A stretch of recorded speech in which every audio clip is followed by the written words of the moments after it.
waste. So what I'm going to focus on is something to crow about, perceptions of the poultry industry. So, as Michael said, my husband and I have a broiler operation just a little bit north of Brisbane in the hinterland of the Sunshine Coast.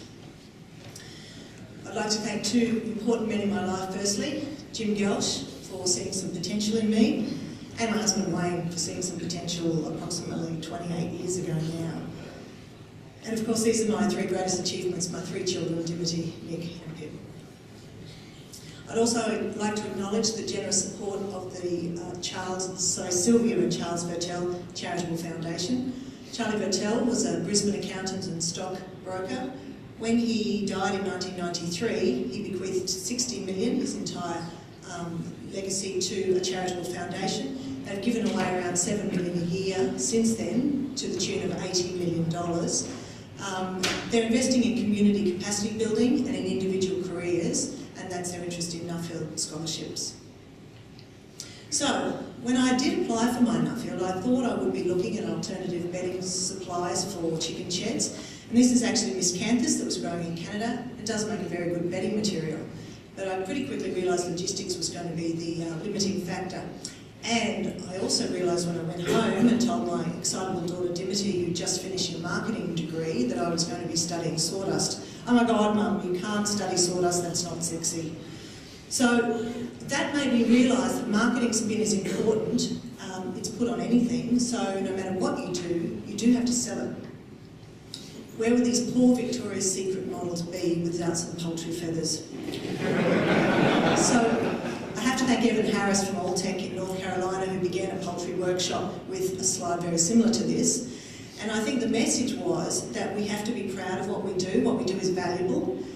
What I do is I grow chickens, and I have to sell it because at the moment other people are doing that for me, and they're doing a very bad job. So what can broiler farmers do to respond to the challenges facing our industry? We can speak up. We can start crowing. So what we want to do is set the agenda for how people think about farming, because perception is reality and marketing spin can be put on anything. And more importantly, perception can be driven just as forcefully by those who don't know as those who do.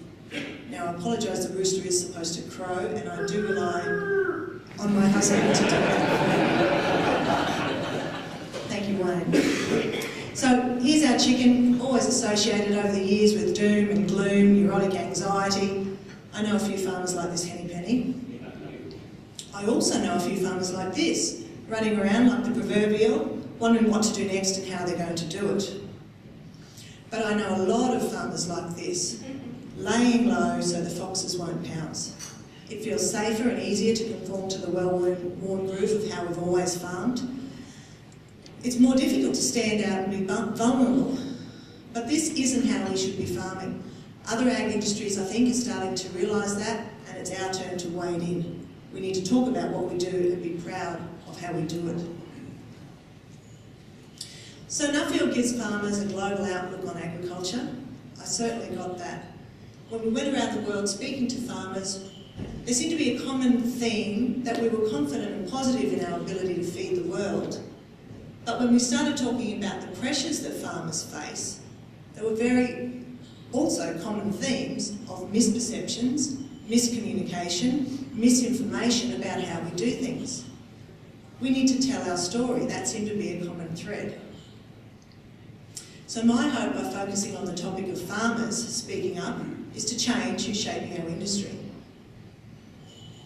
There's a lot that's right with chicken. Who had chicken last night? I know I'm safe saying at least half of you did, if you did. Who had chicken for lunch yesterday? Probably a bit more than half. It used to be a special occasion. Mum would defrost the chook and you'd have a lovely roast chicken on a Sunday. Well, now we eat chicken at least 3 times a week, the majority of us.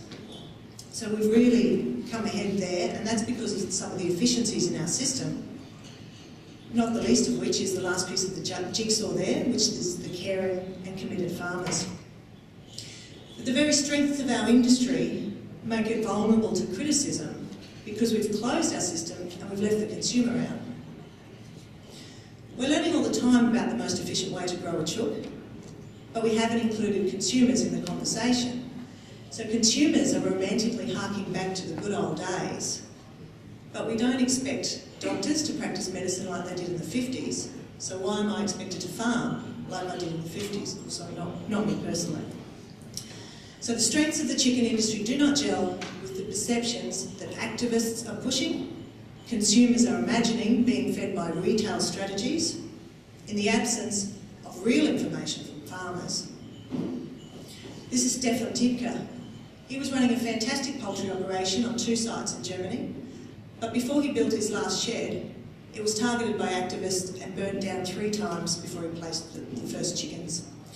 The day after this, we visited the abattoir that Stefan supplies to. They were closing the plant the next day because there were activists staging a protest and they didn't want a clash between the staff and the protesters.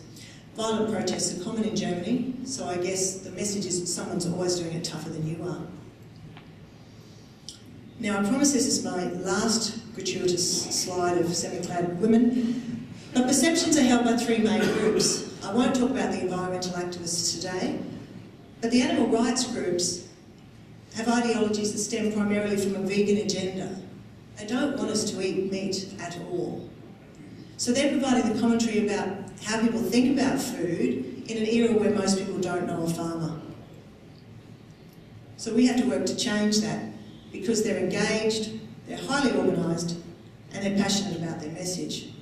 They cleverly use these cute and appealing images and extrapolate that to farm animals. In the drive to constantly increase market share in what is essentially a retail duopoly in Australia, supermarkets are shaping consumer perceptions. They're choice editing for consumers, altering their perceptions of what we do, and reducing the choices that consumers have in store. When Wayne and I met with Mark Cooper from the RSPCA in London last year, it was interesting, but it was purely academic. Now, with Coles and Woolworths both deciding on RSPCA accredited chicken for all their home brand product, we're rapidly becoming the most highly regulated poultry grower in the world. So I dug out my notes pretty quick.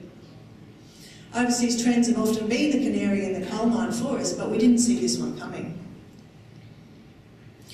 So by the retailers getting into bed with an animal rights group, or an animal welfare group as they prefer to be called, they're setting the agenda and choosing for consumers.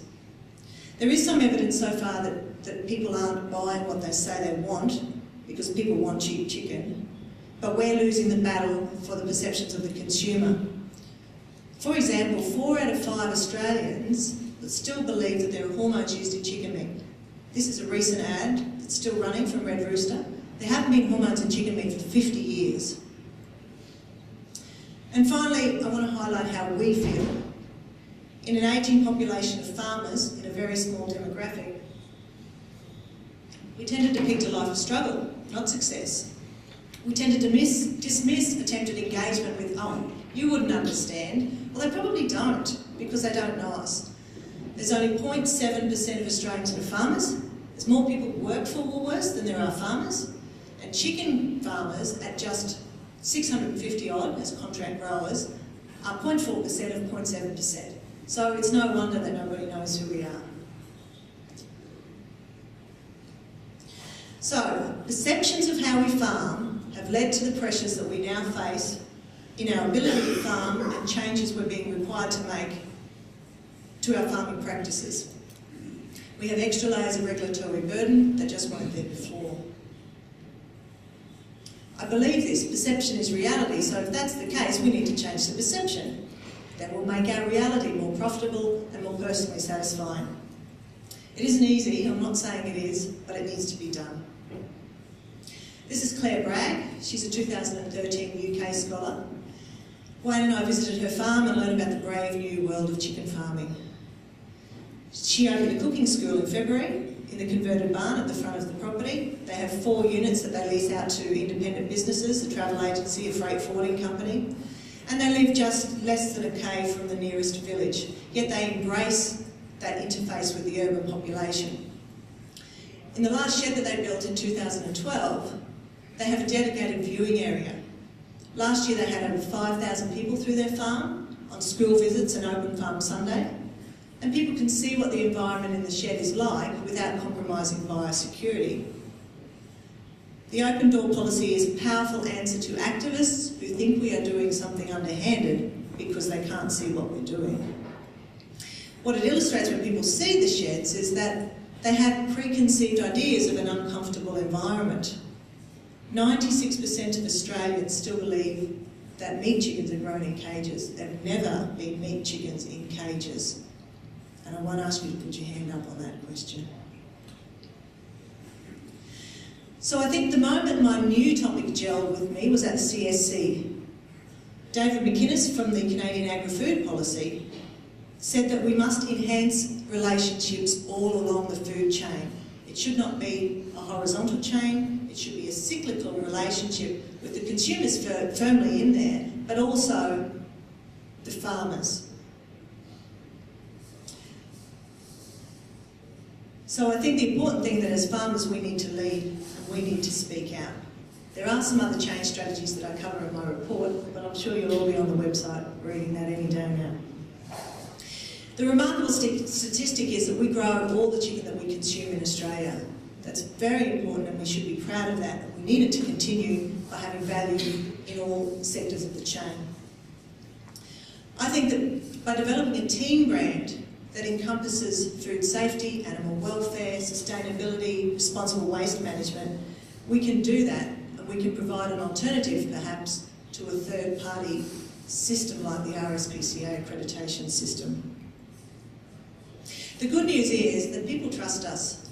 People think that when we're talking about farming, that word of mouth, family and friends is just as important as learning from an actual farmer. We're on duty 365, 24/7, whether we like it or not. So instead of thinking that tweeting, blogging, engaging with the public is a distraction and we just don't have time for that, we have to embrace communication as a new way of farming, as part of our farming system.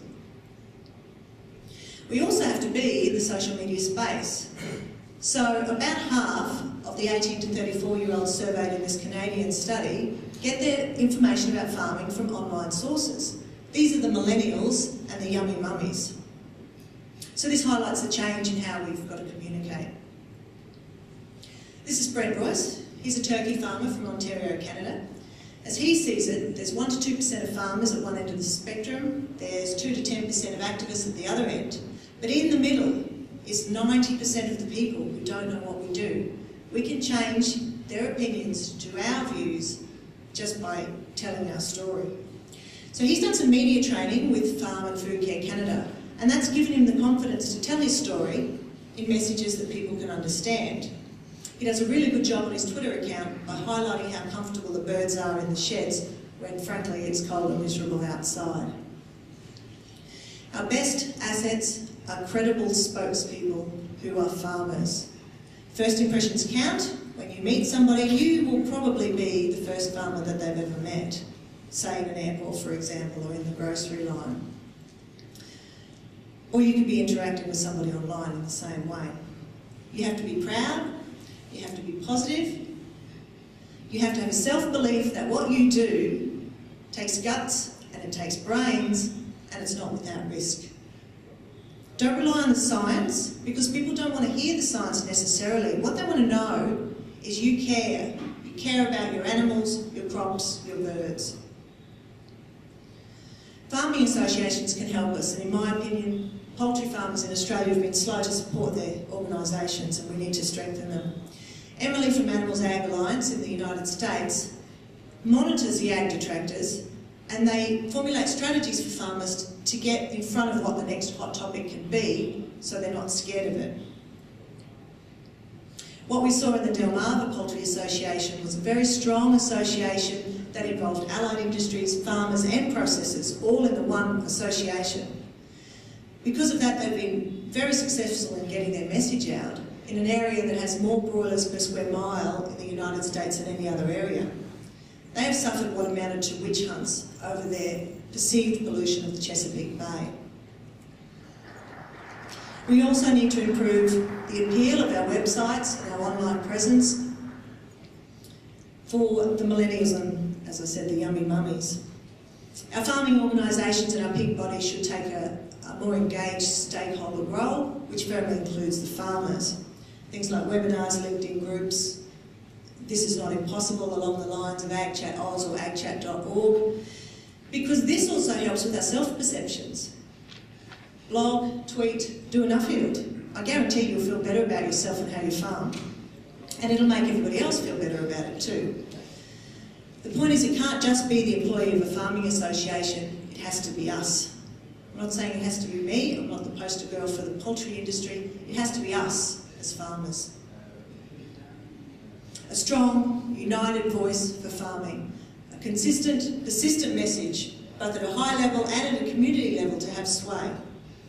Separate but connected organisations for outreach and lobbying. Professionally developed websites, YouTube videos, public television programs, and very importantly, media training for farmers. Poultry farmers, one at a time, need to get the message out to consumers that along with the importance of animal welfare and biosecurity, we have responsible waste management, a high-value, low-cost product that is sustainable. We need to tell our messages in simple, evocative ways that will stick, so people will respect and recognise what we do by getting out in front of the pack. Because we don't want to be this chicken. Can you guess which chicken we want to be? You'll never know now because, oh, there we go. We have to be this rooster because we have something to crow about.